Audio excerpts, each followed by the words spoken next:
Hello, my name is Joshua Yakeley, and today I'd like to give you an informative speech on the history of Godzilla. Godzilla is more than a monster. It is a personification of the sorrow and woes that the Japanese people have felt throughout recent history. I am grateful to have the pleasure of teaching you the history and legacy that this giant monster has left behind.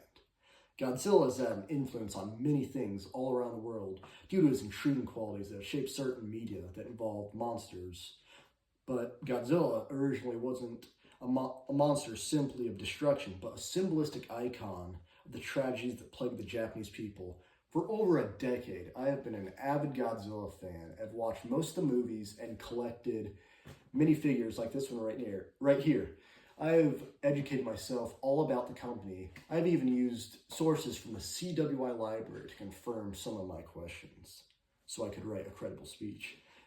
So, nuclear tragedies such as the bombing of Nagasaki and Hiroshima, along with the U.S. nuclear test dubbed Castle Bravo, which harmed a Japanese fishing boat, have made the Japanese public at the time fear and despise nuclear technology.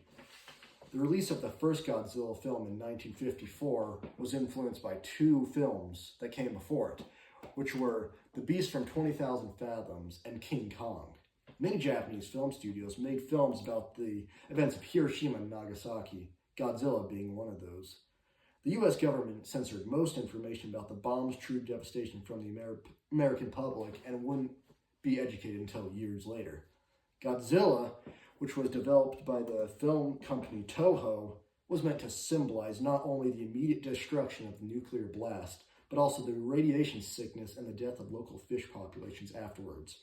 The film earned about $2 million on a budget of $175,000 in Japan and instantly became a national hit that sympathized with the Japanese people's troubles even today.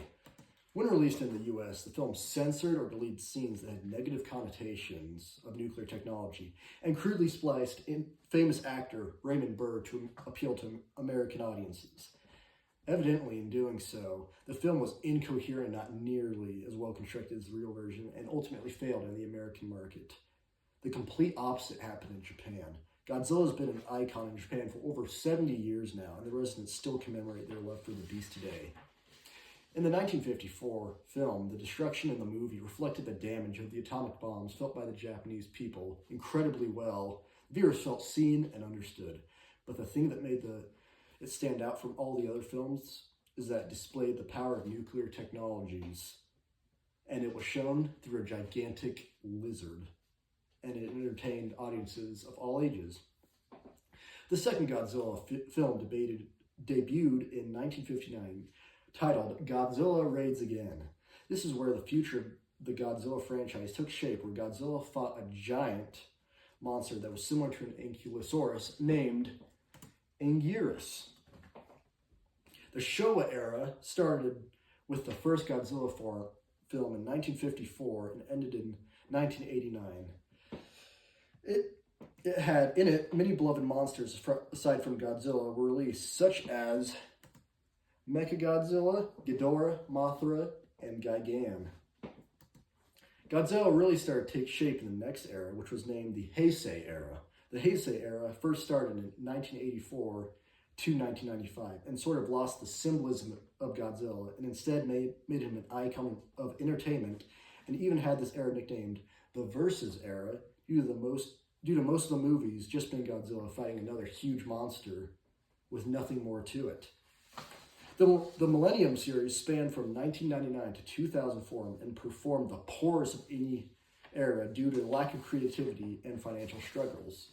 The era was cut short in 2004 with only 6 films to perform a Godzilla revival and regain audiences' admiration with the release of Legendary Studios' Godzilla film in 2014. The Reiwa era started by going back to the basics. In 2016, a new Godzilla film was released to represent the disasters caused by the Japanese government's poor decisions, including the 2011 Fukushima disaster. But this Godzilla was different from any so far. Toho wanted to put the fear factor back in Godzilla, and they made him a mutating, grotesque, horrifying character by making him unintentionally bleed, have needle-like teeth, and tumor-ridden skin. This era is still ongoing. Its 2020 film, Godzilla Minus One, was the first film in the entire franchise to win an award, which was the Oscar for Best Visual Effects in 2023.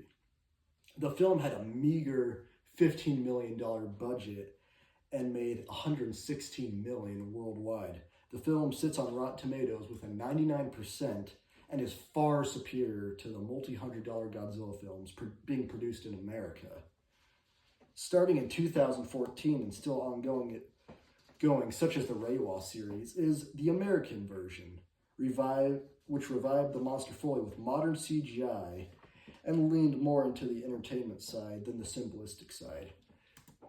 In 2004, Hollywood took a second stab at their own Godzilla after the heavily criticized 1998 film and ended up earning $529 million in the international box office and is still having sequels made today. Making billions of dollars, this action-packed series subtracts the depth of human characters and plots to focus more on monster fights, which can be seen through the era. The 2014 film was heavily criticized due to its apparent lack of monsters in the entire 2-hour film.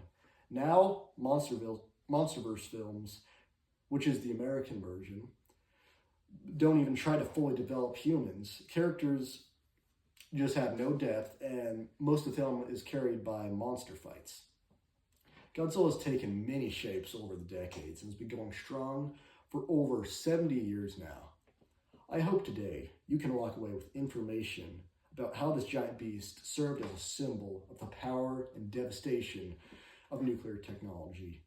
Maybe Godzilla can connect people from across the world in union and give us a good movie to watch. Thank you.